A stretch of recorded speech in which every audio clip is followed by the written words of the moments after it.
that too. Yeah, well, I wonder if it's just a leaf. Maybe.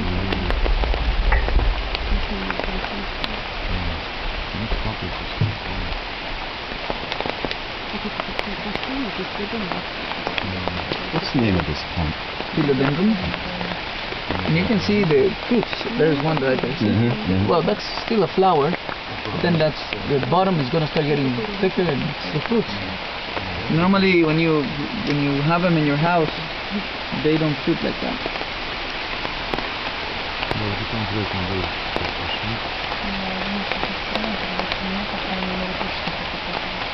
Very common house plant, all the philodendrons.